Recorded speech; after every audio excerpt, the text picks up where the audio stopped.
Hey, what's up? This is Zero back again. I know I'm going to catch a whole lot of flack about this video because I'm calling it tactical camping. It's not really what I would consider camping. I think of camping more as, sitting in the corner with Ghost, just waiting on somebody to walk by, probably getting, 3 kills and like 10 deaths and just not doing a whole lot for your team. But this is more kind of defensive play style. I'll show you what I like to do on maps and how I like to control an area of a map on this. I start out inside a building, which is never anywhere in my plan. I try to avoid buildings as much as possible. I just don't think it's a very good tactical decision to be inside a building. It limits your movement too much, limits your angles of view. You only have a few windows or doors you can shoot out of, and namely, you can have people coming in from multiple directions, and you can't really control the engagements as well. There's a nice grenade on that right there. So on this map right here, Array, this is my absolute favorite spot on the map. You get a good view of flag B, you can turn around and get a good view of A, and you have a lot of cover that you can use for head clipping, which makes you a very hard target to hit. Only thing is, it's kind of a long shot, and with the lovely hit detection in Black Ops, that kind of makes things a little hard every once in a while.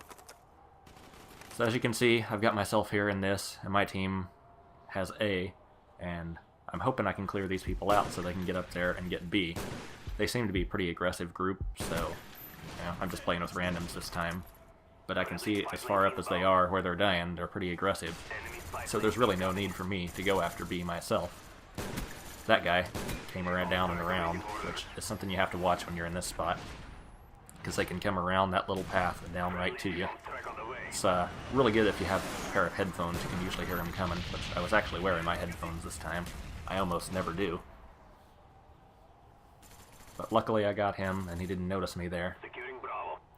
I'm going to go plant a claymore over there here in a minute, but I just never thought about it up until this point. That's the first thing I do after the initial rush is over. So you can see, I'm just sitting back here, patrolling between A and B. Look down, you have a really good line of sight from people coming behind A, you have a good line of sight from people coming out of the shed, and yeah, it's just an overall good spot. A lot of people try to climb up the tower and get high on the tower, but that's kind of a bad spot to be, because as soon as people come to that window, or come to the barrier where I was just pointing at right there, over by flag B, or over there, the first place they look is up on the tower, trying to find a sniper. So if you're hiding down here on the ground, they're never really going to suspect you at all. Which, yeah, that makes it a good place to be.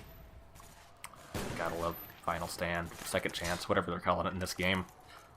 I think that's the second guy that I've had that happen on.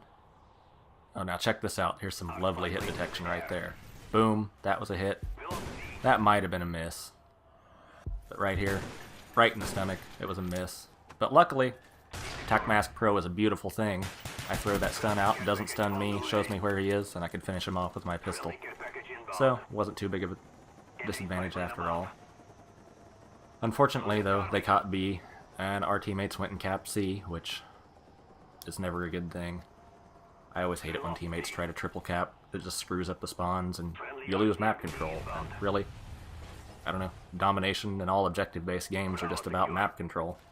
But luckily, they got B back, so I'm safe to still just stay in my spot here. And there they go in cap C again. It's really getting annoying, and you can see right there that claymore finally paid off. I go to pick up a gun, and I get another sniper rifle, which is just useless, because, I keep the pistol in case of close range encounters, even though it's pretty much useless in close range as well, but it's still a little bit better than a sniper rifle. So I switch back to the pistol here, and I'm all good. I wish I had headphones on while I was commentating this so I could hear the game. I'm a little bit lost. I know I saw somebody on the radar coming down around that direction, and I heard him in my headphone, though. I finally picked him up there. And now that I don't have a claymore there, I'm kind of in trouble. So once again, just go back to my spot, watch over B, and get hit by that napalm, because I had to have been pissing them off at that point in time, camping back there like that. Don't know if it's necessarily camping or not, but call it whatever you want. I call it playing defensively. Here's this guy again, and second chance. What do you know? But he eventually dies here in a couple seconds and gives me the points, while the enemy takes B again. So I run over here with my pistol. It's always a good thing to run with your pistol out. I'm a fan of next-gen tactics, and that's one of the things that Guns for Hire always preaches, is when you got a sniper rifle or something like that, always pull out your secondary when you're running, because if you get into a close encounter, you're screwed if you get a sniper rifle and you don't have the firepower. So, as you can see, somebody was in the most common place for a sniper to be, and he gave himself away. Of course, I'm a habitual kill cam watcher too. What do you guys think of that? I'm kind of torn. In a way, I kind of think kill cam watching's cheap, but in another way, when you first start the game, it's a really easy way to learn the maps, to learn the lines of sight, just to figure out what you're doing wrong, and all the things like that. So, for a beginner, I can see how watching kill cams is a good thing, but it's kind of cheap once you get used to the game. I don't know, it's really personal preference. Other than that, I think it wastes time. If I see where somebody killed me from, and I just lost a gunfight or something like that, then I'm not going to watch the kill cam. But if I have no clue where I got shot from, then yeah, sometimes I'll watch it, because, you know, why not? It tells me exactly where they are, and if somebody's camping like I do, then, you know, just gives them away. I think if a lot more people watched kill cams, I wouldn't be able to get away with playing like this, because they would know exactly where I am. As you can see, I like this spot because I just threw a grenade, got the guy off A, saw a guy going after B, got my sniper rifle out, and my teammates had already cleaned him up. And that just leaves me free to sit here and reload and try to figure out what to do next. So, I'm not sure if this is entertaining to watch or not. I think it's a little bit informative. It shows some strategies on how to control a map, how to control the area. But, you know, I'm doing this hopefully to get fans, hopefully to get people watching, and to keep people interested. So, it's really up to what people want to see. Would people rather see gameplay where I rush around with a submachine gun and, you know, get beast scores and not die much, or give out tips and tricks on what I think is a good, wise way to play a map? Because in the end, when it really comes down to it, it's up to you guys. I mean, you're my customers, in a way. If I don't deliver a product that you don't like, then nobody's gonna watch. I don't know that I'll ever get big enough to even become a YouTube partner or ever make any money off this, but, you know, I just kind of do it for the fun of it. And if I'm not having fun, then, or I guess having people watch it is the fun part. Now, one good tip I will give here is when you throw a flash grenade, there's usually people looking toward where you throw it from, so if you have a good thing blocking your line of sight, like that tree, you can sweep around and shoot them in the back. It's all about controlling the engagement.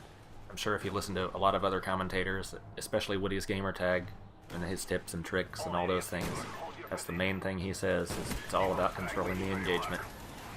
So, you know, you get to pick and choose your angle when you have them stunned, so pick the best one. You got a few seconds, you don't have to go face them head on. Chances are they're going to be spraying bullets at you anyway. So, the video is winding down now. Hope you've enjoyed it. I don't really have anything else to talk about in this one. It's pretty much over. Feel free to leave a comment. Tell me what you want to hear. If you want to hear any more, make fun of me. I don't care. I know my voice sounds like a cross between Butthead and Kermit the Frog, but who cares? There's other people out there with worse voices than me. I'm not going to name names, but I still enjoy listening to them just because what they bring to the table.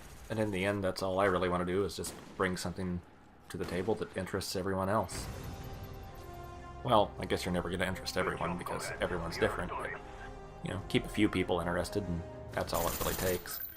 I have fun playing video games, and I wouldn't mind showing people a little bit of my style of play and some of my better games. I know most of them aren't real impressive, but, you know, I had fun playing them, and I hope everyone has fun watching them. So, there's the end. 21-3 with very minimal effort.